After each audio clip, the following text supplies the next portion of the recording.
Frères et sœurs, bonsoir. Nous sommes en direct sur TV de Vie. Nous sommes vendredi 6 mai. Il est un peu plus tard que d'ordinaire. Il est 21h20. Une émission spéciale qui s'improvise là ce soir avec des frères et sœurs qui viennent du sud de la France, comme moi, des Alpes, des Hautes-Alpes.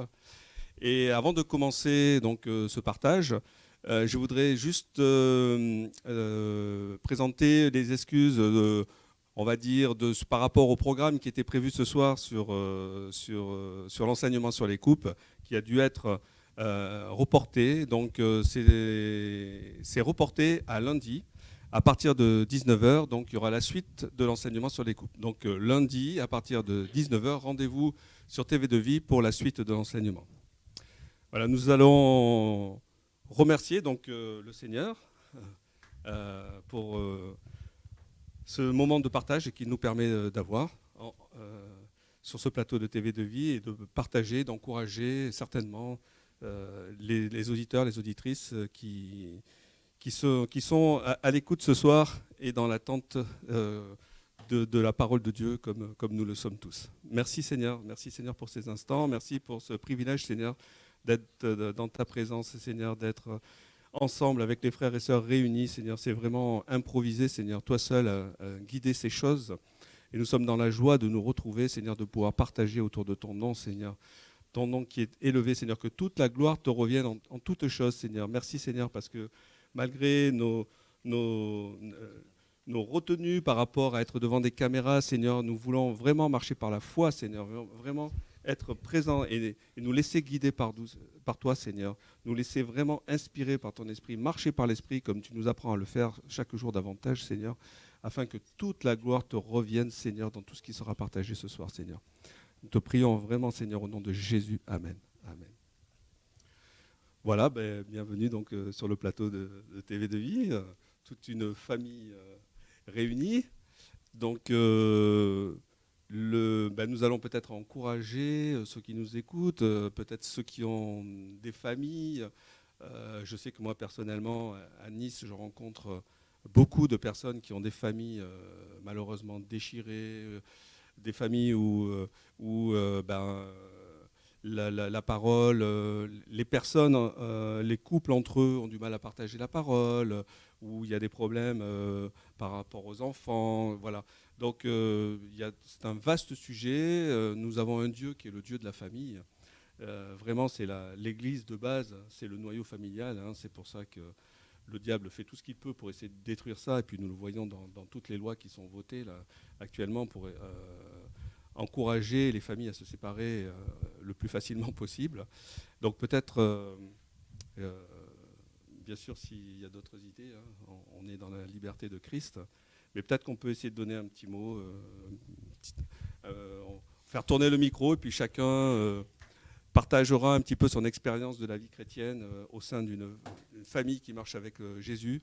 Et moi qui suis pas marié, qui suis célibataire, je vais écouter les enseignements aussi, parce que je disais ça pourquoi simplement pour témoigner du fait que quand j'étais dans le monde, j'étais persuadé que le mariage ne servait à rien.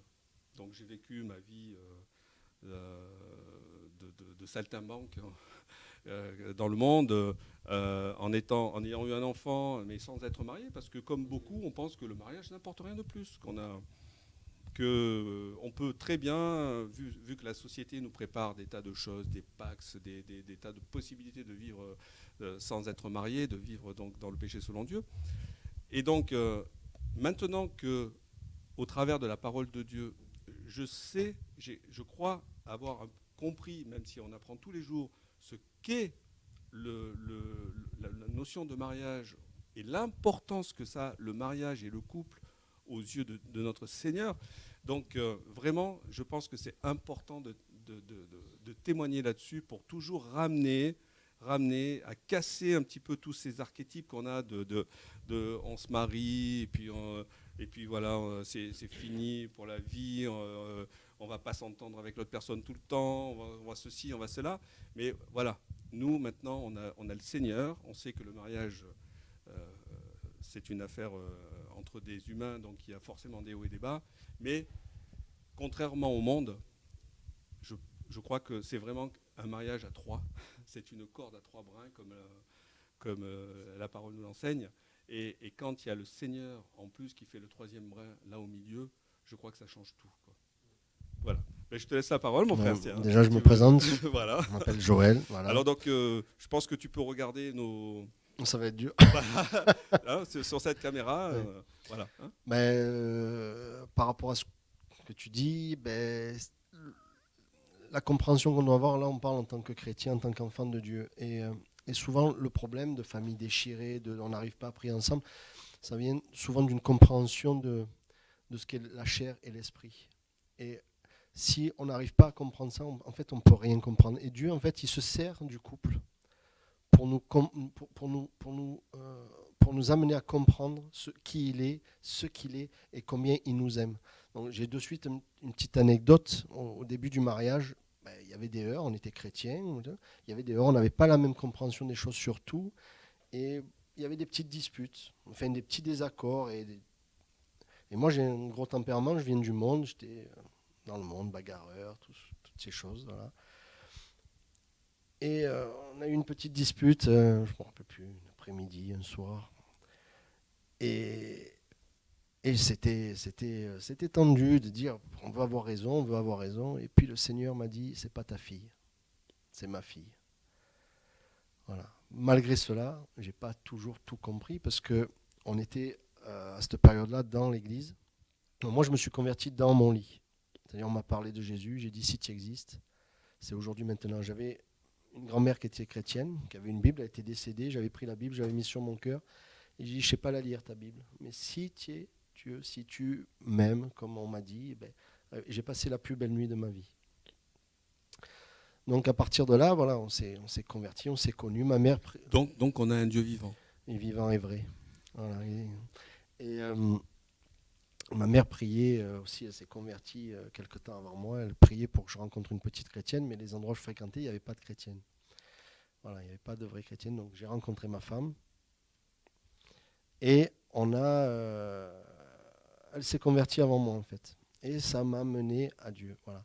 Donc on a fréquenté une église ADD, on va dire, pendant 4 ans.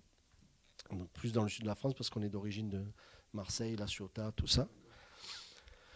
Voilà, et je me suis aperçu dans cette église, pour moi, voilà, quand je me suis converti, c'était ma famille. Et c'était chaud. C'était très, très, très chaud. Voilà. Parce que j'aimais Dieu. Moi, je voulais mourir pour Dieu. Je voulais même plus me marier. Je voulais vraiment. J'avais compris certaines choses. Et j'étais à fond. Je savais que ça allait être compliqué d'avoir une femme et de servir le Seigneur. Mais on me disait non, toi, tu ne peux pas servir Dieu.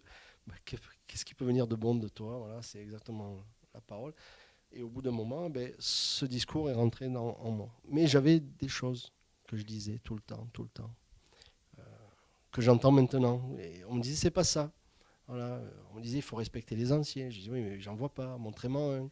Et ça vexait. Mais il y avait des gens en face qui mentaient, qui ne disaient pas la vérité, qui étaient faux, qui faisaient des magouilles. Et moi, je ne reconnaissais pas le Dieu que j'avais connu dans mon lit, le Dieu d'amour, le Dieu véritable. Donc il m'a donné dans la famille, dans le mariage avec ma femme, en fait de me reconstruire. Parce qu'il m'a parlé au travers de ça, au travers de mes enfants, il m'a montré l'amour du Père. Parce que quand vous avez des enfants, ça change tout. Ouais. Je veux dire, on peut dire ce qu'on veut. Un jour avant, on ne sait pas ce que c'est que d'être père le jour d'après, quoi, quand un enfant naît. Voilà. Et Dieu nous a quand même bénis, toujours, toujours, toujours. C'est-à-dire qu'on a passé 4 ans à l'église. On a vu des choses merveilleuses. Voilà, Dieu nous a bénis. On a donné beaucoup, beaucoup, parce qu'on voulait que l'œuvre se fasse. Mais les gens n'étaient pas dans la même optique que nous. Donc je disais vraiment, c'était ma famille. Et quand j'étais dans le monde, mes amis, c'était ma famille. C'était vraiment ma famille. Mais à un moment donné, je me suis aperçu que ceux qui étaient dehors, ils étaient plus vrais que ceux qui étaient dedans. Et alors, moi, ça a mis beaucoup de troubles en moi. Donc il y a eu des combats, parce qu'après, il a fallu sortir de l'église. Il a fallu prendre position. On a essayé de le faire dans les règles. Mais c'est très compliqué en fait de le faire dans les règles parce qu'elles ont été galvaudées. Quand on vous parle des règles, il ne faut pas parler mal du règne de Dieu, faut rien dire. On peut plus bouger en fait. On est paralysé de tous les côtés. Et on se culpabilise énormément. Donc voilà, la famille, Dieu s'en sert pour vraiment tisser un lien entre lui et nous. Il est le créateur, le constructeur de toutes choses. Et en fait, c'est la mort à soi. Vous ne pouvez pas aimer quelqu'un si vous n'êtes pas mort. Vous ne pouvez pas. C'est quelque chose d'impossible. C'est pour ça que je parlais de la chair et de l'esprit. Parce que moi, avec tous ces discours que j'ai entendus, j'ai perdu l'esprit. C'est-à-dire que tout ce que j'entendais de Dieu, je le remettais en question. Et je suis fautif. Ce n'est pas la faute des autres. Parce qu'après, Dieu m'a conduit toujours en disant, c'est toi le problème. Et ça me faisait mal. Je ne comprenais pas cette parole. C'est toi le problème. Jusqu'à ce que je comprenne, qu'il me disait, mais le problème, c'est que je veux m'occuper de toi et pas des autres. Les autres, ils sont d'un côté. Et en fait, je m'aperçois que je réagis pareil avec mes enfants. C'est-à-dire que si, oui, lui, il a fait ci. C'est pas mon problème. Moi, je parle à toi. L'autre à l'école, il a eu une plus mauvaise note que moi. Mais je m'en fous, c'est pas mon fils. Et Dieu agit comme ça envers nous. Et en fait, c'est ça, c'est qu'en nous, déjà, même avant la conversion, il y a quelque chose de Dieu en nous. Vraiment. Et nous, on le perd. Le diable nous le ravit. Et Dieu veut se réconcilier avec nous, avec amour. Il est juste, on ne va pas revenir sur sa justice. Mais sa justice, c'est la mort. La mort à soi, il dit, il n'y a pas plus grande chose que de mourir pour ce que l'on aime. Voilà. Et d'aimer ses ennemis. Donc si on ne comprend pas ça, si à la base on n'a pas compris ça, il y a tout un travail de remise en question. Donc la famille, c'est des combats, parce que nous, après, on a quitté l'église, on a ramassé, on est retombé dans certaines choses, parce qu'on a tout remis en doute. On ne voyait rien se passer, on ne voyait pas les miracles. Il y a un passage dans la parole, je ne me rappelle plus où, qui dit, c'est les miracles qui faisaient que les gens, ils étaient... Ils étaient attentifs à cause des miracles. Voilà. Ils furent attentifs à cause des miracles. Et nous, on n'avait rien. On n'avait que la parole. On avait la parole, mais à un moment donné, la parole, c'est aussi l'œuvre de Dieu et les miracles. Et donc, on se retrouve face à un gros problème, c'est qu'on parle, mais il n'y a rien. Il n'y a rien. Et puis nous, après, je vais sauter les étapes, donc on a connu beaucoup de choses, quoi. Il y a eu des mouvements qui sont passés, des trucs, des gens qui ont essayé de nous dire, mais il y a ci, il y a là. Et moi, j'étais jamais à l'aise dans ces choses. Et c'était même pas par rapport à la parole, c'est en moi, ça ne passait pas. Il n'y avait pas de vérité. Je voyais des choses qui n'allaient pas. Donc ça ne pouvait pas s'associer au Dieu que j'avais connu et que je voulais. Mais j'étais tellement triste parce que le péché était revenu en moi, des choses étaient revenues en moi, et j'étais triste, profondément triste, jusqu'à ce que je me rende compte un jour, par plusieurs choses. Dieu a réalisé des rêves quand même pour nous, et il a brisé aussi ses rêves en même temps. C'est-à-dire qu'on n'était pas heureux. Et le dernier, c'était que, comme une chose s'était mal passée, c'est-à-dire on a tenu un gîte pendant 3 ans, 3 étés, un gîte de montagne, on avait été déçus, parce que c'était pas ce qu'on voulait. Et en fait, il y a une phrase qui est simple, c'est le découragement, c'est un égoïsme déçu. C'est-à-dire que quand on se décourage, c'est que ce n'est pas de Dieu. Parce que Dieu fait tout ce qu'il a dit. Donc quand on se décourage, c'est qu'on n'est pas dans les voies de Dieu. Donc à partir de ce moment-là, on a essayé encore de chercher ailleurs, parce qu'on avait perdu la foi en nous-mêmes, enfin, dans ce que Dieu voulait faire en nous, quoi. Et le deuxième rêve, c'était d'aller au Québec. Et là, Dieu a ouvert toutes les portes. Mais quand j'étais là-bas, il a fermé toutes les portes de mon cœur. Il a dit, non, il faut que tu arrêtes de fuir. Il faut que tu arrêtes de fuir, de me fuir et tout. J'ai téléphoné à ma femme, je lui ai expliqué ces choses. C'était 2 mois et demi, c'était très long pour moi. Et j'ai dit non, il faut qu'on arrête. Et nous, ça fait à peu près 9 ans, 8-9 ans, le voyage au Québec. Et à partir de là, ça a été notre reconstruction. Voilà, il a fallu lâcher des choses, beaucoup de choses. Mais Dieu a béni. Il a sévi très durement aussi parce qu'il nous aime. Et il y a quelques années, on a rencontré TV de Vie. Voilà. Un an. TV de Vie. Voilà. Et beaucoup de gens disent, vous êtes là, c'est merveilleux, vous êtes une famille chrétienne. Oui, mais ça a été beaucoup de combats. Non, moi, j'appelle les gens à ne pas se décourager parce que Dieu fait. Il ne faut pas faire. À chaque fois que j'ai voulu faire, c'est tombé à l'eau. À chaque fois que j'ai voulu essayer de mettre quelque chose en place, c'est tombé à l'eau. Mais à chaque fois que j'ai laissé faire le Seigneur, ça a marché. En fait, il fallait comprendre la chair et l'esprit. Mais à un moment donné, quand on vous dit toujours que ce que vous recevez de l'esprit, ce n'est pas de Dieu, vous croyez que c'est votre pensée. Et il y a un mélange qui se crée énormément. Et en fait, Dieu est très, très, très simple. Il est d'une simplicité incroyable, à un point qu'on ne peut pas imaginer. Que ton oui soit oui, que ton non soit non. Toutes ces choses-là, c'est je vous aime. Dans Malachie, il dit je vous aime. Mais vous dites en quoi m'aimes-tu? Parce qu'on a des problèmes. Mais c'est notre formation. C'est-à-dire que dans tout ce qu'on a vécu, je ne regrette rien parce que je connais le Seigneur. Et ça a servi, c'était le chemin pour moi et pour ma famille de rencontrer le Seigneur. Voilà. Donc la famille, c'est pas évident quand on est à côté de Dieu. Mais quand on est en Dieu, alors tout devient simple. Tout devient simple. Et c'est lui qui fait les enfants. Moi, j'ai eu un rôle d'éducation, d'éducateur. Et j'ai eu l'occasion d'échanger avec des frères récemment, mais j'aime bien parler des mots, et le mot élever quelqu'un. On élève des enfants. On dit Seigneur, je t'élève. Il est déjà très haut pour qu'on l'élève. Mais voilà, et lui, il nous élève. C'est lui qui nous élève. En fait, il nous éduque. Voilà, on est éduqué par notre Seigneur parce qu'il veut qu'on soit des hommes et des femmes matures. Il veut plus qu'on soit des bébés spirituels. Il veut plus qu'on soit il a envie de se réjouir en nous. Il n'est pas là pour nous reprendre. C'est le rôle qu'il a, mais ce n'est pas son but en soi. Son but, c'est le point final, c'est-à-dire que ta volonté soit faite au ciel comme sur terre. Oui, au ciel comme non, sur terre comme au ciel. Voilà. En fait, sa volonté elle est déjà faite dans le ciel. Lui, dans son esprit, tout est réalisé. Il a la force de le faire, il a la force de nous le faire faire, mais souvent on ne veut pas rentrer dans ces choses. Voilà. Et c'est pour ça qu'il faut le connaître, il faut casser tout ce que Shaw a fait, c'est casser, et il faut casser ces choses, ces mensonges. On nous ment depuis qu'on est gamin. Nos parents, l'éducation, tout le monde nous ment, et nous, il faut rétablir ces choses. Voilà. Mais ça passe par la vérité. En fait, ce que j'aime bien dire aux gens, c'est que souvent, moi, quand je me suis converti, j'étais David, forcément. D'accord, mais Dieu m'a dit non, regarde, tu es un peu Saül aussi, même beaucoup. Et là, ça fait très mal. Mais je m'apercevais que d'autres ne réalisaient pas ça. En fait, vous apercevez que vous devez mourir. Et vous voyez des autres élevés très rapidement, mais ils chutent très rapidement aussi. Voilà. Et je conseille aux gens de ne pas se décourager et d'être sobre dans le Seigneur, sage dans le Seigneur, de se laisser reprendre constamment, parce que c'est notre éducation. J'imagine ça aussi avec le métier. On a des jeunes qui disent il faut pas minimiser les jeunes. Moi, je minimise personne. Mais dans mon métier, on peut passer un CAP en 3 ans, 2 ans. Mais quand ils arrivent dans le truc, ils ne savent rien.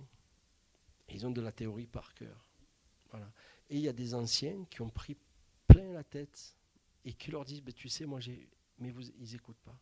Il faut écouter. Moi, je parle à mes enfants et Dieu permet des fois que ça se réalise très vite pour leur compréhension. Ça fait qu'ils passent pas par là où ils passeront pas par là où on est passé. En fait, c'est le but. Et Dieu veut pas. C'est le but. Voilà. Dieu il dit j'ai appris l'obéissance par la souffrance. Mais c'est pas notre but de souffrir. On n'est pas fait pour souffrir. Mais si c'est le but de Dieu de nous éduquer et de nous amener à la vie éternelle, où on sera tous en joie, on se verra, il n'y aura plus de problème. Et les gens ne croient pas à ça. Voilà. C'est nos cœurs qu'il faut changer, c'est vraiment nos cœurs. Voilà. Arriver à cet état-là, pour vivre ça, il faut vivre correctement notre vie là, pour arriver au royaume. Et ça comprend des erreurs, mais c'est d'accepter nos erreurs, pas de les accepter en tant qu'erreur et dire non, mais c'est bien, je recommence. Non, en dire je me laisse reprendre. En fait, on veut exister. Ce monde nous apprend à exister, à être. Il faut profiter de la vie, il faut faire ci, il faut faire là. Tout est vanité. Donc, c'est les coups, moi, qui m'ont fait. Voilà, Dieu m'a corrigé sévèrement plusieurs fois. Vraiment, mais quand je dis sévèrement, c'était physique. C'était. Voilà. Et un jour, j'avais de la haine contre quelqu'un au travail et je me suis coupé le doigt. Je suis arrivé à l'hôpital, je savais que tu me parlais. Et il m'a parlé sur le corps de Christ. De suite, parce que je m'apercevais qu'un corps bien coordonné, il ne peut pas avoir de... On en parlait encore cet après-midi. En fait, on a des cancers. Des fois, on a des cancers. Dans le corps de Christ, il y a des cancers. Il y a des gens qui ne sont pas à leur place. Il faut qu'ils trouvent leur place. Il faut qu'ils trouvent leur place. Parce que, les cancers, ce sont des cellules qui n'obéissent plus. oui, et il y a une dent qui pousse. Une certaine autonomie. Oui, et des cheveux à des endroits qui ne devraient pas être. Donc, mais ce n'est pas contre les personnes qu'on dit ça, c'est juste trouve ta place. N'essaye pas d'être, n'essaye pas de montrer, n'essaye pas de vouloir quoi que ce soit. Dieu fait tout. Dieu fait tout. Nous, on doit s'efforcer de lui obéir, s'efforcer de l'aimer, s'efforcer de... Il y a une parole aussi qui me... Tu aimeras ton Dieu de tout ton cœur, de toute ta force et ton prochain comme toi-même. Et moi, cette parole, elle me parlait parce que je disais, mais je ne sais pas si c'est pas plus dur d'aimer son prochain comme soi-même que d'aimer Dieu de toute sa force. On met toute la force dans l'amour qu'on a pour Dieu, mais aimer son prochain comme soi-même. Moi, je pense comme tout le monde. La parole nous dit que c'est équivalent. Oui, tu aimeras ton Dieu de tout ton cœur, de ton âme, de ta force. Et le second commandement qui lui est équivalent, oui. Tu aimeras ton prochain comme toi-même. Mais moi, je pense qu'il y a un piège de Dieu là-dedans, parce qu'en fait, on s'aperçoit que c'est très dur d'aimer son prochain comme soi-même. On est tellement égoïste, égocentrique, qu'on ne s'aperçoit pas que Dieu nous a lancé un grand défi en disant « aime ton prochain comme toi-même ». Voilà. Dieu se met toujours en dessous. Il est humble. Et nous, on n'est pas humble. On ne sera jamais humble tant qu'on ne sera pas mort. Si Paul disait, c'est lui qui doit vivre en nous. C'est le seul qui doit vivre en nous. Voilà. Il n'y a pas de place pour l'ancien Joël. La normalité pour Dieu, c'est le bien. Les gens disent, j'ai fait ci, j'ai fait là. Oui, mais tu as fait le bien. Tu n'as pas à te réjouir de ça. T'as pas Quand on fait ce qu'on a à faire, on est des serviteurs. On est normaux. Donc, on n'a pas à se vanter de quoi que ce soit. Mais si on est normaux, c'est grâce à Dieu. Alors, est-ce qu'on pourrait avoir l'avis de l'épouse? Bonjour, je m'appelle Audrey. Voilà, j'étais aussi dans le monde. J'ai rencontré Joël, donc on s'est fréquentés, mais on n'était pas chrétiens. Donc j'avais 17 ans. Et en fait, donc sa maman m'a parlé m'a parlé de Jésus, qu'elle était chrétienne. Et moi, du haut de mes 17 ans, je lui ai dit, moi aussi, je suis chrétienne. Mais bon, j'avais rien de chrétien, quoi. Et j'étais catholique, de tradition, on va dire. Et elle m'a dit, viens, on va voir dans ma petite église, tout ça. Et dans la petite, donc on y est allé. Et en fait, en face de moi, c'était pas le pasteur, c'était un missionnaire donc qui parlait. Moi, je comprenais pas grand-chose. Et en fait, sur le côté, là, à droite, j'ai ressenti, ça faisait comme une boule en fait. Et c'était Jésus en fait j'ai ressenti un amour. J'ai senti pas de condamnation, pas de jugement. Et ça m'a fait pleurer, fondre en larmes. C'est là que j'ai rencontré Jésus. Et c'est rigolo de dire ces termes-là parce que j'étais très moqueuse avant. Et quelques mois avant ma rencontre, je me moquais de quelqu'un qui avait rencontré Jésus et qui me témoignait de ça. Et donc je me moquais de cette fille-là. Et voilà. Pour dire qu'on on s'est pas converti en même temps. Enfin, on n'a pas ressenti les choses en même temps. Parce que moi, je pleurais et lui, il rigolait. Il se moquait de moi. Voilà. Et donc après, chemin faisant, j'ai commencé à lire la Bible. J'ai commencé à savoir que Dieu existait, que Jésus était là, qu'il m'entendait. Donc j'ai commencé à lui parler. Et j'ai vu qu'il me répondait, qu'il existait vraiment. J'ai mis 2 ans avant de lui obéir. C'est-à-dire qu'à un moment donné, quand on est jeune, on parle des fois un peu effrontément, je veux dire. Et un jour, je me suis un peu fâchée et j'ai demandé à Dieu, j'ai dit, qu'est-ce que tu veux de moi? Et il me dit, que tu te fasses baptiser. J'ai eu la réponse tout de suite. Donc ça a été un peu compliqué avec ma famille pour qu'ils acceptent ça, mais bon, je me suis fait baptiser, voilà. Après, on a fait notre petit chemin, on s'est mariés assez rapidement, on a eu les enfants rapidement, et on est sorti de l'église très rapidement aussi, comme il a dit. Voilà, parce que... c'est la difficulté des nouveaux chrétiens, c'est le manque d'enseignement qu'il y a dans Tout la à fait. plupart des assemblées. Des versets qui sont, Voilà. des versets qui sont utilisés Voilà, on tourne la Bible pour comme ça. assassiner. Voilà. Voilà, et puis surtout pour ne pas faire peur aux nouveaux chrétiens, en allant dans leur sens, plutôt que de dire la vérité On enjolive directement. beaucoup Voilà, les on choses. va dans le sens, oui, venez au Seigneur, vous allez trouver le mari ou la femme, vous allez avoir du travail si vous n'en avez pas, vous allez avoir de l'argent, vous allez être béni. Et donc, voilà, comme on est dans un système qu'il faut entretenir pour que le système fonctionne, malheureusement, on n'a pas les enseignements. Et donc, il faut persévérer pour qu'un jour, on s'aperçoit que ce qui est écrit dans la parole, ce n'est pas ce qui nous est enseigné Pas du tout. le dimanche, parce que moi j'ai cru pendant un moment que c'était le dimanche, le jour du Seigneur, comme beaucoup. Et voilà. Et donc, mon peuple se meurt par manque de connaissances. Et c'est là qu'on voit que malheureusement, il n'y a plus l'Esprit de Dieu dans ces assemblées. C'est ça. Puisqu'il n'y a pas la vérité. Et comme on sait que Jésus, c'est la vérité, c'est le chemin, la vérité et la vie. Donc si la vérité n'est pas dans les assemblées, c'est que Jésus n'y est pas et l'Esprit de Jésus n'y est pas. C'est ça. C'est ce qu'on a réalisé. Et donc on est sorti. On est sorti de l'église en fait. Ça a été dur parce que dans ces églises-là, on nous enseigne que on parle beaucoup des rétrogrades. Ce terme-là est beaucoup utilisé. Et moi, je croyais sincèrement que si je sortais de l'église, je tombais dans un trou noir. Je pensais que je tombais dans un trou noir. Donc j'ai eu beaucoup de mal. Et voilà, et tous les témoignages qu'on avait fait autour, en fait, tout était... ça faisait un peu une catastrophe quoi, dans notre vie.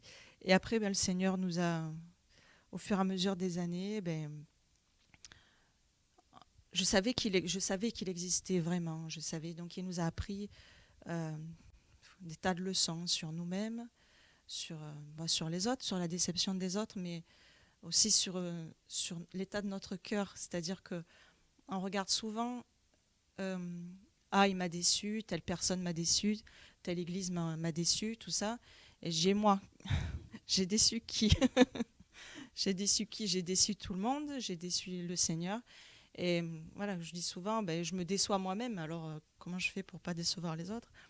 Voilà, et arriver à la vérité. Voilà. Après, on a été seuls pendant... On est toujours seul là où on est, mais bon, je veux dire, on n'est plus seul. On a été seul, pas entouré de chrétiens en fait autour de nous, parce ça fait 17 ans qu'on est sorti des églises. Et donc c'était difficile. Et moi, en fait, je recherchais une communion fraternelle. Donc je priais le Seigneur pour qu'il me donne des frères et sœurs, tout ça. L'espoir de partir au Québec pour aussi repartir avec une assemblée, des frères et sœurs, tout ça. Et là, le Seigneur, il dit encore non. Voilà, des tas de choses comme ça. Et en fait, au bout d'un moment, des fois, on est un peu têtu aussi. Je suis un peu têtu. Et le Seigneur m'a montré que pourquoi tu cherches des frères et sœurs, c'est moi que tu dois chercher. Et là, il y a beaucoup de choses qui tombent, et c'est très bien quand ça tombe. Ça fait mal, mais c'est très bien. Parce qu'il y a beaucoup de choses qu'on doit laisser sur le passage. Le chemin est étroit et resserré. Et donc, on n'arrive pas à la porte avec plein de fardeaux sur le dos, plein d'encombrements. Le Seigneur, au fur et à mesure qu'on avance en lui, ça tu laisses. Ça tu laisses. Ça tu laisses. Si tu ne veux pas laisser, tu vas faire un tour et puis tu vas revenir au même endroit et je vais te redire la même chose. C'est comme quand on éduque un enfant, quoi. À un bon moment, quand on voit qu'il est buté, on laisse. Il n'a pas encore compris, il faut que ça mûrisse. Et puis, non, je t'avais dit non, c'est toujours non. Voilà. Donc, c'est... Voilà, après, qu'est-ce que j'ai eu J'ai eu une prophétie, voilà, je ne voudrais pas témoigner de ça pour les frères et sœurs qui ont des enfants. Parce que quand on a des enfants, ils ne sont pas chrétiens. c'est nous qui leur apprenons des choses. Ils nous voient vivre. Ils voient. Donc, j'ai pas été la meilleure maman. On leur a souvent demandé pardon pour nos erreurs. Mais ils voient la sincérité. Ils voient la recherche qu'on a. Dans toutes ces années, on a, malgré notre ce qu'on est, quoi, j'ai fini par vouloir garder le cap, chercher la vérité. Voilà. Et prier, Seigneur, tu es la vérité, conduis-moi dans toute la vérité. Parce qu'il y a tellement de choses qui sont dites au nom de Jésus et qui sont, voilà, à peu près. Donc, c'est la vérité que, voilà, c'est le cap. Habilement transformé. Voilà. C'est le cap, c'est, voilà. Tout le monde le fait, même nous, on l'a fait. En fait, souvent, on veut amener Dieu à ce que l'on est. Et on fait, voilà, on veut... Alors, il y a ceux qui le font consciemment oui. Et ceux qui le font inconsciemment. On le fait des deux aussi, des fois. Oui, dans le parcours, je parle. Oui, dans le parcours, voilà. Mais au bout d'un moment, quand la conscience se réveille, on va dire, oui. Voilà. Oui. Parce que là si on le faisait consciemment encore, on se maintiendrait dans le péché. Oui. Voilà, d'édulcorer la parole. Voilà. Je ne veux pas normaliser le péché. Je veux dire que si des gens ont en eux-mêmes des fois ressenti ces choses-là, il ne faut pas qu'ils s'affolent. C'est parce que moi, je me sentais très coupable de certaines choses. Moi, quand je me suis converti, j'ai cru que j'allais devenir parfait. C'était le but, mais ce n'était pas de suite. Donc, je culpabilisais énormément quand je voyais quelque chose dans mon cœur, quand j'ai péché même physiquement, j'ai fait des choses qu'il ne fallait pas. J'étais triste et j'ai cru perdre même mon salut à un moment donné, parce que je dis, mais c'est pas le cœur de Dieu. Le cœur de Dieu, il dit, je t'ai pris comme tu étais. C'est à moi de te nettoyer. Quand un enfant tombe, quand notre enfant se blesse, il tombe dans la boue, c'est à nous à le ramasser. Donc c'est à lui à le faire. Il peut même, la phrase que j'ai dite sur ma femme, quand Dieu m'a parlé, c'est-à-dire que même envers moi, il dit, c'est toi, c'est moi ton fils, c'est moi ton père, c'est pas toi ton père. Tu n'es pas ton père, je suis ton père. Donc, c'est de plus en plus profond, le Seigneur. Il nous mène de plus en plus à l'amour. C'est-à-dire qu'il nous demande de ne pas hésiter. Moi, je veux arriver à vouloir mourir pour mes frères, mais aussi pour mes ennemis. Dans le sens de dire, plus on la ramènera à papa, on n'est pas dans la fatalité. On ne restera pas dans la fatalité. L'ennemi veut nous rabaisser, mais il nous a rendus plus forts. Il ne s'en est pas rendu compte, il se fait toujours avoir. À la fin, c'est toujours lui qui perd. Nous, on est plus que vainqueurs. C'est la parole qui le dit. Nous sommes plus que vainqueurs. Donc, moi j'aspire à ça. J'aspire à ce que le corps se lève d'un seul homme là et que chacun prenne sa place. Que nous soyons tous d'un commun accord, que nous soyons tous dans le corps unis et que le corps soit cohérent dans ses mouvements. Je parlais de mon doigt, quand je me suis coupé le doigt, en fait, on m'a anesthésié et j'avais le bras qui était fou. En fait, il tombait tout seul, j'arrivais pas. J'étais couché dans mon lit et Dieu me parlait. Mais regarde quand il y en a un qui est blessé. Regarde quand il y en a un qui va pas. Il en faut toujours un pour le ramener. Donc on est tous utiles. Tous. Il n'y a pas un qui est plus que l'autre. On est tous utiles. Et chacun à sa place. Chacun à sa place. Et là, le corps va... Vous savez, dans la parole, on connaît le verset sous ils sont beaux les pieds, mais en fait, c'est les pas. Le vrai terme, c'est les pas. Et ça me rappelle dans le Cantique des Cantiques, quand c'est Jésus qui bondit sur les montagnes, là, il passe. Et nous, on doit bondir, on doit être léger. Mais il faut mourir à soi-même. Il faut que l'on meure à soi-même. C'est-à-dire qu'on a le droit de dire au frère, ça ne va pas, tu es ci, tu es là, mais il faut l'aimer.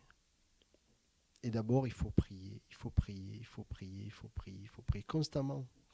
C'est dur la prière, c'est dur parce que c'est pas notre nature. C'est dur, c'est essentiel. C'est Moi, essentiel. je dis ça parce que j'ai mis du temps à le comprendre. Parce qu'on n'est pas, encore une fois, éduqué comme ça. Oui. Si tu as un problème, tu vas voir le pasteur, il va prier pour toi. Et on prie des fois religieusement. Oui. C'est-à-dire qu'on essaye d'instaurer un moment de prière, alors qu'on doit être conduit dans la prière par le Saint-Esprit. C'est-à-dire qu'on doit déjà être en prière quand on va en prière. Et c'est très dur de le comprendre parce qu'on nous a déstabilisés. Moi, je priais tout le temps et tout. Et des fois, j'avais du mal à me poser et dire, mais j'avais l'impression de jouer un rôle. Ah, il faut que je prie et tout. Ouais, mais j'étais déjà en prière, donc je ne comprenais pas. Et en fait, ces moments arrivent quand nous sommes en prière. Donc, c'est pour ça que Paul dit priez sans cesse. Priez sans cesse. Je repasse le micro. Bon, je ne sais pas s'il y a quelque chose à rajouter, puis on va écouter aussi les Oui. enfants. Je voulais juste témoigner là-dessus, excusez-moi. Oui, c'est vrai. On parlera après. Voilà, donc après, il y a la prophétie. Quand ils étaient encore tout jeunes, les enfants, donc ils devaient avoir 5, 3 et 2 ans. Donc ils étaient tout petits. Et quelqu'un qui me fait une prophétie en me disant ah, j'ai vu que Dieu t'apportait un gâteau, un gros gâteau plein de crème. Et puis alors moi, dans ma tête, je me suis dit, qu'est-ce qu'il me raconte? Je me suis dit, qu'est-ce que ça veut dire? Qu'est-ce que c'est? Et puis à la fin du moment de prière, on a discuté, je discutais avec quelqu'un, et je dis que j'ai 3 enfants. Et le monsieur il me dit, tu as 3 enfants? Parce que je les ai eus jeunes, donc ça l'a étonné. Tu as 3 enfants? Ah, mais sur le gâteau, il y avait 3 bougies. J'ai dit, ah, elles étaient allumées? Et il me dit oui. Parce qu'en fait, moi, ce qui m'importait, c'était juste qu'elles soient allumées, les bougies. Voilà. Ça signifie en fait que pour moi, qu'ils étaient remplis de l'esprit, comme à la Pentecôte. C'était cette image qui m'est venue. Et donc, comme j'ai fait, quand on fait d'habitude avec une prophétie, on la prend, on la met dans sa poche et on attend qu'elle se réalise. Et à ce moment-là, on dit là, oui, c'était une vraie prophétie. Mais là, je me suis accrochée fermement à cette prophétie-là. Et j'ai prié constamment, on va dire, dans mon cœur et tout.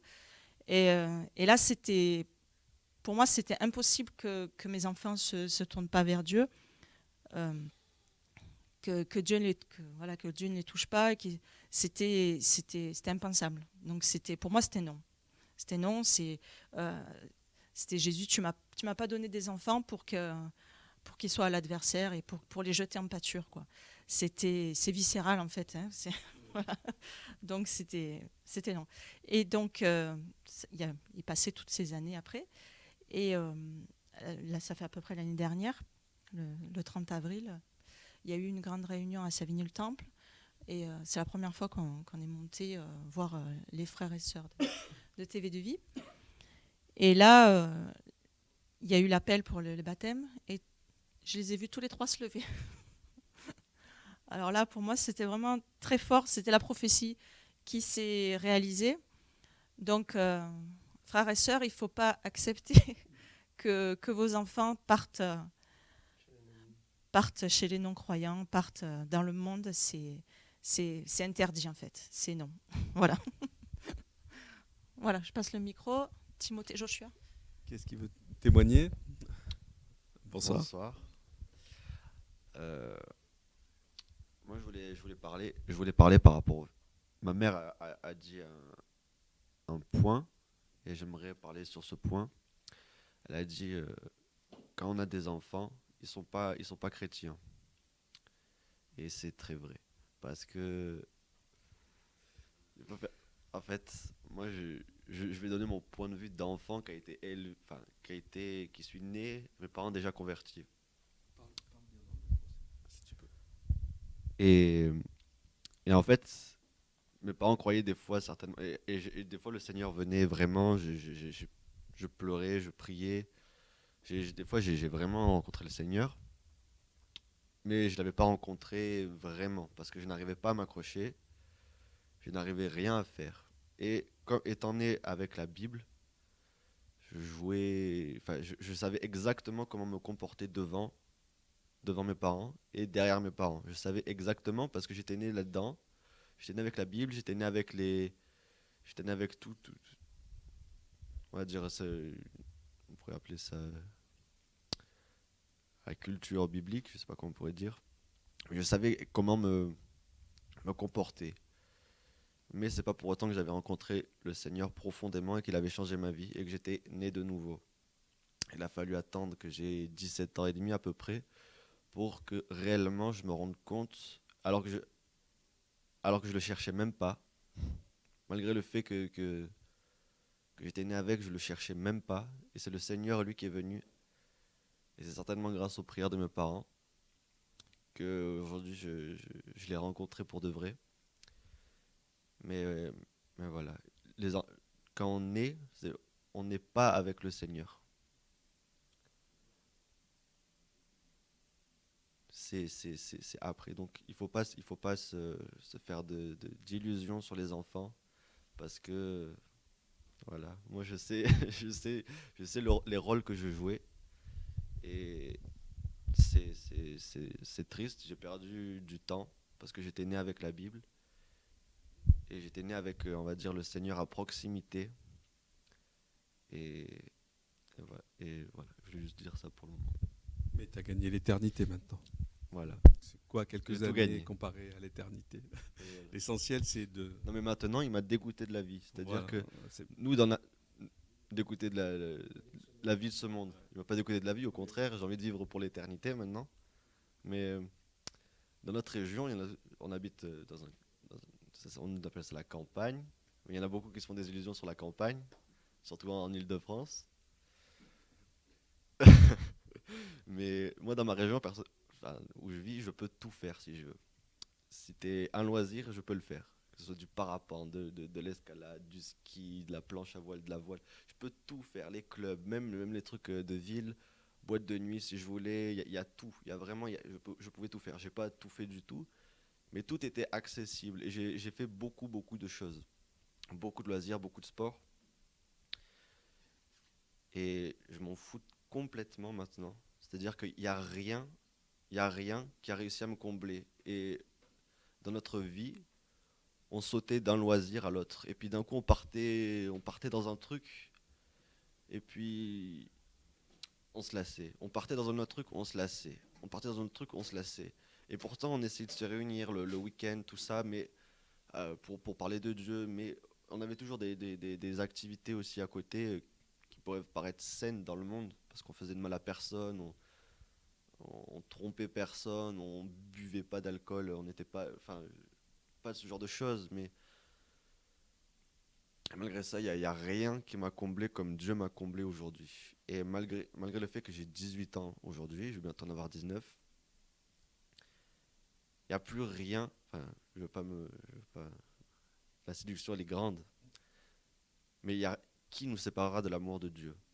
C'est-à-dire que son amour, c'est ce qui manquait à mon cœur. Malgré le fait que j'avais des parents qui m'aimaient, qui me reprenaient sévèrement, mon père, dans son éducation, il a toujours voulu faire les choses avec nous. Chaque fois qu'on sortait le week-end, c'était avec nous, c'était avec nous, c'était avec nous. Il a jamais fait des activités avec des collègues, tout ça, à partir tout seul, comme il y en a beaucoup malheureusement qui font. Il voulait toujours, c'était la famille, la famille, la famille. Et malgré cela, malgré tout l'amour qu'ils m'ont donné, j'avais j'avais l'impression qu'il y avait quelque chose qui manquait. Il m'aimait beaucoup, hein, mais j'avais l'impression qu'il y avait quelque chose que je manquais d'amour. C'est fou parce que j'ai pas été battu, j'ai pas famille, on va dire normale, mais je peux pas dire, moi j'ai pas un témoignage, je viens des voyous, je viens de la cité, j'étais, Mais c'est bien. les gens me disaient gentil, tout ça, mais j'avais un manque, vraiment un manque, et il y a que Dieu qui le comble. Donc c'est pour ça que j'entends beaucoup de jeunes dire c'est difficile, mais il y a Chirac qui prêchait il y a pas longtemps sur ça, ou je sais plus qui, mais on s'assoit d'abord pour calculer la dépense si on veut faire une tour, un bâtiment. Mais une fois que tu as réalisé que de toute façon Dieu t'a dégoûté de cette vie, et qu'une fois que tu as réalisé que tu vas le voir pour l'éternité de Dieu, tu peux plus faire marche arrière. Tu peux plus faire marche arrière. Tu tombes, mais il te relève. C'est lui qui te relève. Et c'est ça qui est magnifique. Parce qu'au départ, je comprenais pas. J'arrivais pas des fois à rester en lui. Dès que j'étais tout seul, dès qu'il n'y avait plus de programme, dès qu'il n'y avait plus de prière, tout ça, je me décourageais, tout ça. Après, j'ai appris que c'était de l'orgueil. C'était de l'orgueil parce que je voulais que Dieu il se manifeste comme moi je voulais qu'il se manifeste. Je- voilà.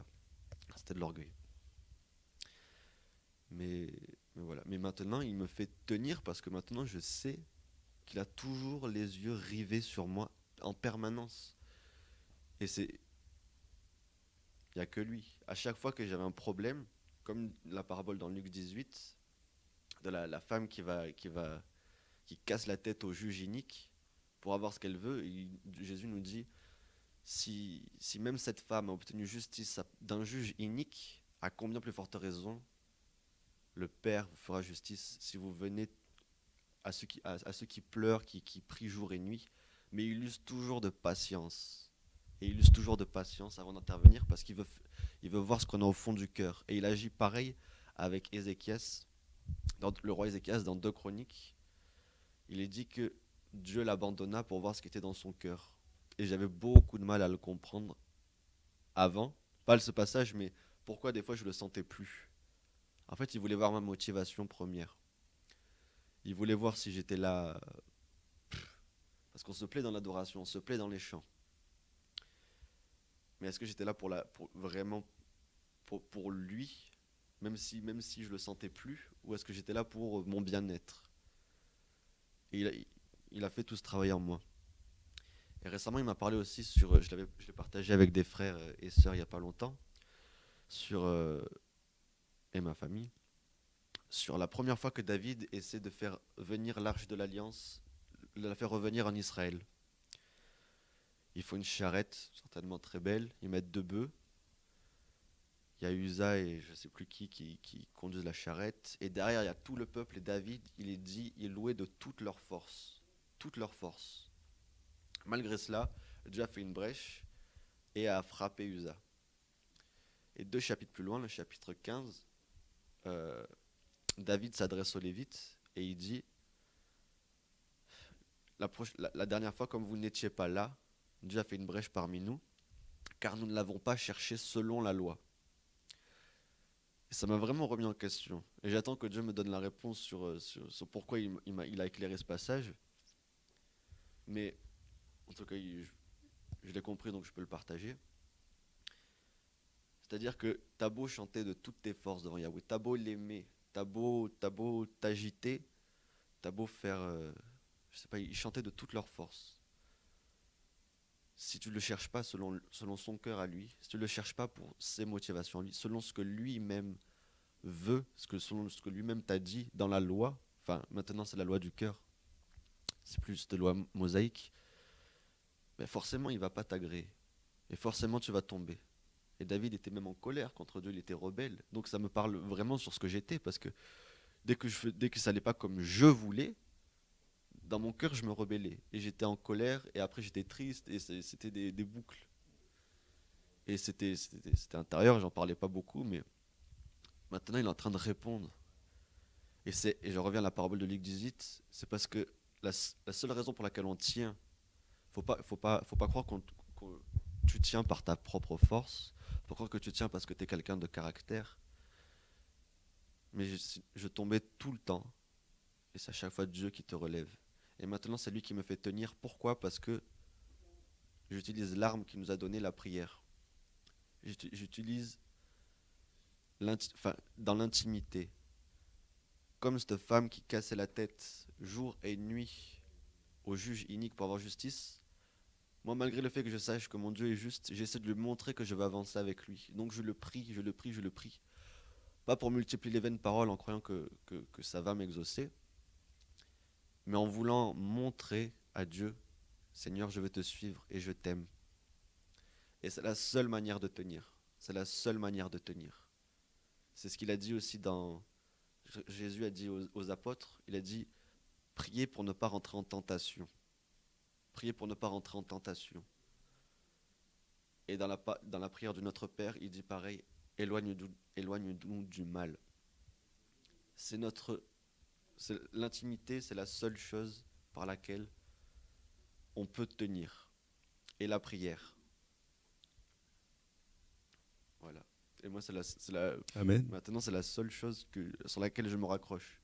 Dès que ça va mal, dès qu'il y a une angoisse, dès qu'il y a quelque chose, une question, mais je ne fais pas encore tout parfaitement. Je fais encore des erreurs. Je n'arrive pas tout le temps pour l'instant à le faire. Je suis jeune converti. Mais Dieu, je sais qu'il est en train de faire. Donc j'ai l'assurance que rien ne peut me séparer de l'amour de Dieu. Ni les anges, ni les hommes, même si ça va être difficile, je sais que c'est Dieu qui va me relever. Et je sais que c'est Dieu qui fait tenir la famille. Je sais que Dieu nous a conduits où il voulait. J'avais fait. Il y a un moment quand on était, on va dire, loin de Dieu, on le cherchait, on voulait se rapprocher, mais on était loin. Enfin, en tout cas, moi. Dieu m'avait fait voir en songe qu'il allait changer toute notre vie. Sur une belle île, mais qu'il allait avoir un tsunami, qui allait raser toutes nos maisons, toutes les habitations sur la plage. Et après, nous, ben, je ne vais pas dire tous les détails, mais on essayait de chercher, on essayait d'avancer dans la forêt.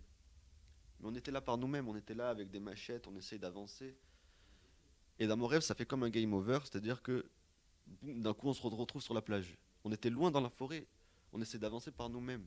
Mais Dieu nous a remis sur la plage. Et après, dans le sud du rêve, je vois un long chemin, mais à la fin, on arrive dans un magnifique village. J'ai compris que c'était le paradis. Juste pour dire que si tu essaies d'avancer par toi-même, si tu essaies de t'élever au niveau de Dieu, pas dans le sens de dire je suis Dieu, mais dans le sens de dire faut que je me sanctifie pour me rapprocher de Dieu, on n'y arrivera jamais. Maintenant, Dieu a changé quelque chose en moi, c'est-à-dire que quand ça va mal, quand je pêche, quand je fais des erreurs, la seule chose que je peux dire, c'est à Dieu, bah, Dieu t'a vu, j'ai fait ça, ça, ça, mais mon cœur, Père, il a plus envie de faire ça. Donc s'il te plaît, aide-moi, s'il te plaît, aide-moi. Et c'est la seule manière par laquelle je peux te tenir. C'est la repentance. C'est la repentance devant lui. Lui, c'est tout de façon. Donc pourquoi je vais le cacher? Pourquoi je vais employer des mots? Je dis tout. De toute façon, Dieu c'est tout. Donc je dis tout. Comme un enfant à son père. Enfin,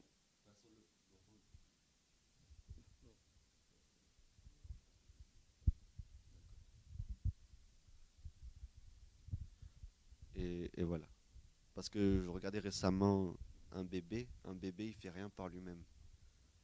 Ses parents le promènent là où il veut, enfin, là où il sait pas, ils le nourrissent de ce qu'il sait même pas, il l'habille comme les parents veulent, mais le bébé ne fait rien. Et il a confiance. Et, et nous, on est pareil aux yeux de Dieu. On est tout petit. Et il faut qu'on le laisse agir. Parce que si un bébé, d'un coup, il commence à vouloir choisir ce qu'il va manger, ben, il va manger n'importe quoi. S'il commence à dire je veux aller là et qu'il veut marcher, il ne sait même pas marcher. C'est Dieu qui te mène, c'est Dieu qui te porte. Voilà.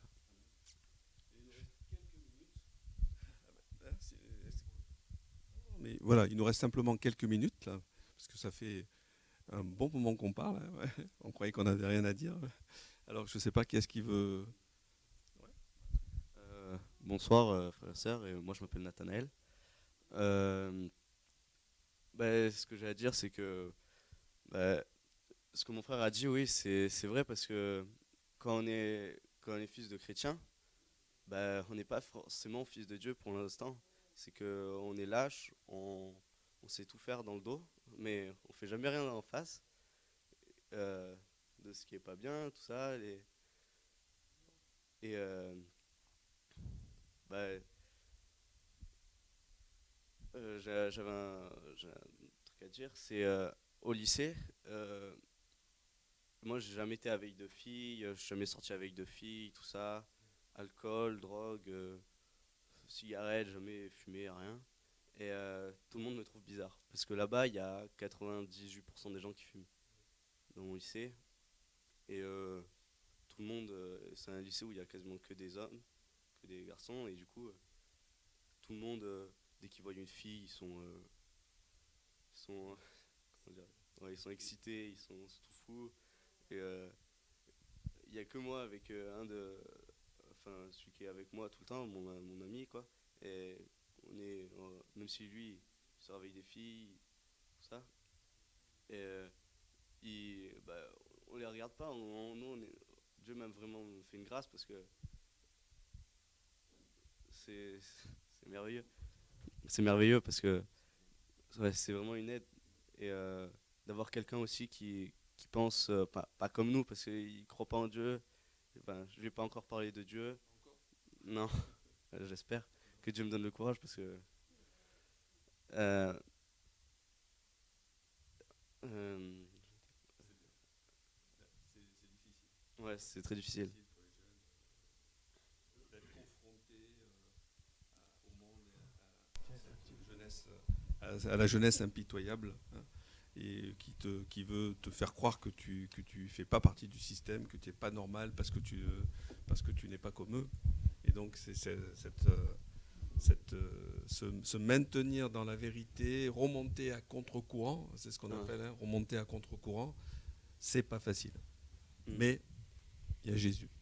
Bah ouais, et c'est pour eux maintenant le mal que Dieu dit que c'est mal, ben pour eux c'est bien, c'est la normalité, c'est la Absolument. base, pour eux c'est normal. Et voilà, on remonte à contre-courant vraiment, et j'avais un témoignage encore, c'est bah, même si avant de me faire baptiser, tout ça, de vous rencontrer, TV de vie, d'apprendre tout ça, d'être plus sérieux en Dieu, parce que moi, vu que j'ai des problèmes un peu pour tout ce qui est école, tout ça, la concentration, lecture, tout ça, dès que c'était pour lire, prier, j'essayais de passer à côté. Vu que j'ai deux grands frères, eux ils ont déjà fait des bêtises avant moi, donc je savais souvent comment passer à côté pour pas me faire engueuler, tout ça. Et, et Dieu il m'aide franchement parce que maintenant, avec celui que je suis là, mon copain, ouais, il est toujours en train de réviser et franchement, maintenant je révise, j'arrive, je suis un des meilleurs de ma classe, enfin c'est un lycée pro, mais je suis un des meilleurs de ma classe. Il n'y a pas de problème, grâce à Dieu, c'est Amen. merveilleux. Amen. Bah, tu vois, il te coach pour les études et toi, tu vas le coacher dans quelque temps pour le Seigneur. Ça sera un échange. Mais lui, il aurait gagné la vie éternelle.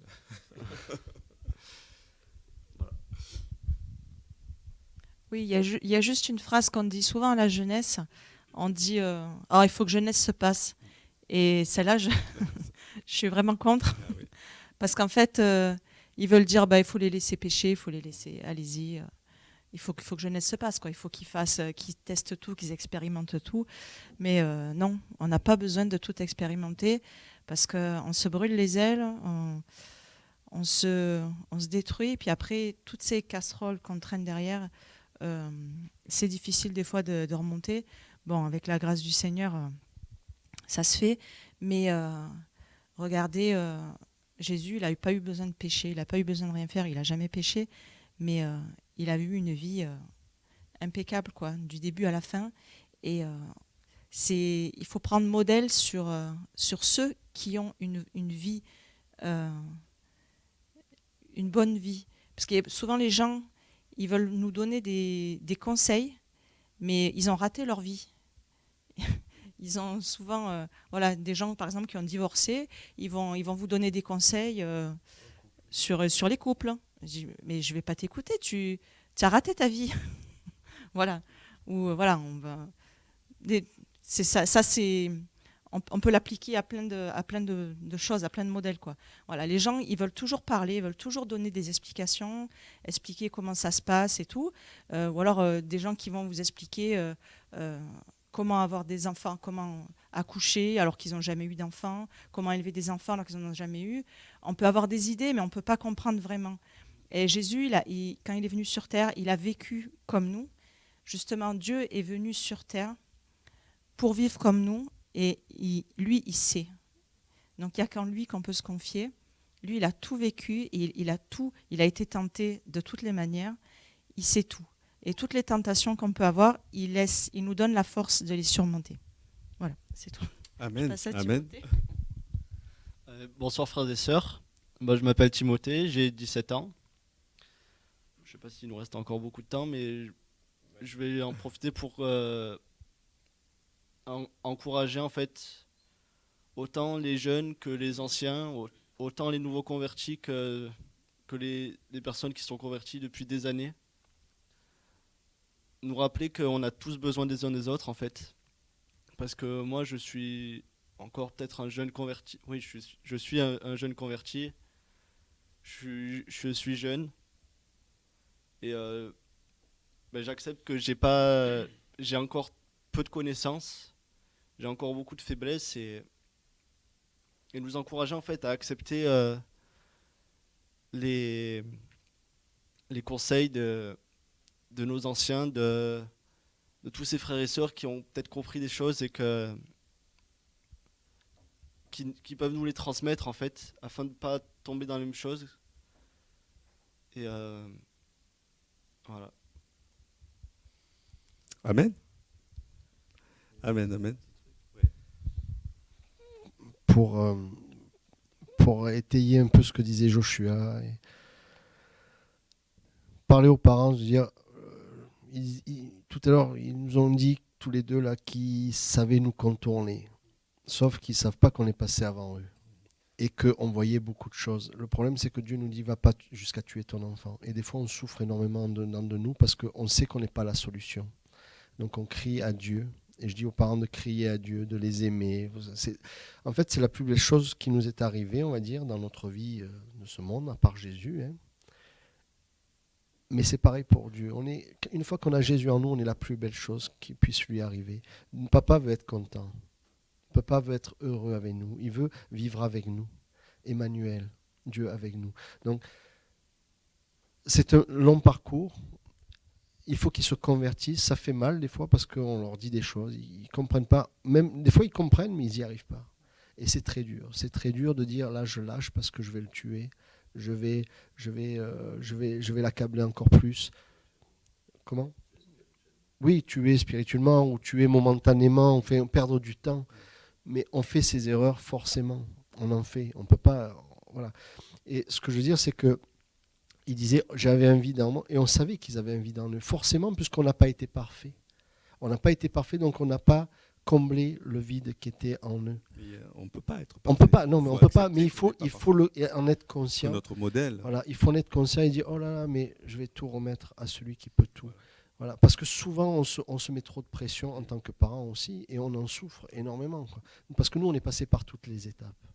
Donc, il nous a tout fait, le Seigneur.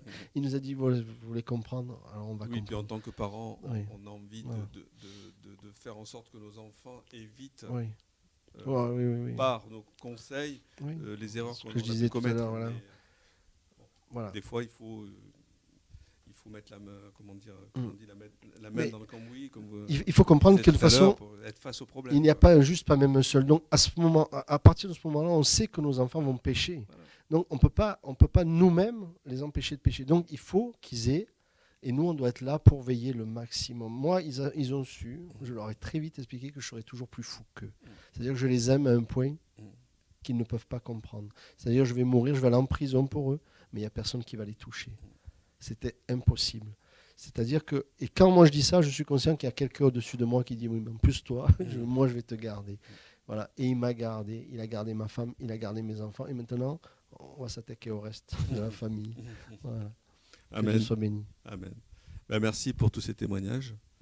Je suis sûr que beaucoup ont été encouragés. Merci aussi. C'est pas facile, mais celui qui vit en nous est plus grand que celui qui vit dans le monde. Et quand on s'accroche à Jésus, avec des parents qui nous encouragent et qui prient comme ça, on sait que le chemin est difficile, mais on sait qu'on a quelqu'un qui a gagné pour nous déjà. Et on n'a plus qu'à marcher dans ses pas pour rester dans la victoire avec lui et bénéficier de l'œuvre de la croix. Et donc aussi, parce qu'on n'a pas dit le mot directement, mais juste je l'ai redit tout à l'heure, mais c'est vrai que ce que le Seigneur aime, et c'est ce qu'il aimait dans David, c'est le cœur à la repentance. Hein. C'est l'humilité de venir devant le Seigneur, dire voilà, et de pas marcher volontairement dans le péché, bien sûr, mais surtout de suite venir à la repentance. Parce que s'il y a une histoire dans la Bible, moi, qui m'a perturbé pendant longtemps, c'était les péchés de David, et que malgré tout, le Seigneur trouvait qu'il avait un cœur qui lui plaisait, quoi. Parce que David, il avait ce cœur à la repentance, à pleurer, voilà, pour que le Seigneur le pardonne ses énormes péchés, quoi. Voilà. Ben, merci frères et sœurs, merci pour ce partage ce soir. Et donc, rendez-vous demain ici au 24 pour la conférence chrétienne qui aura lieu à Évry. Et rendez-vous donc lundi soir à partir de 19h pour la suite des enseignements sur les coupes. Voilà. Bonne soirée, merci.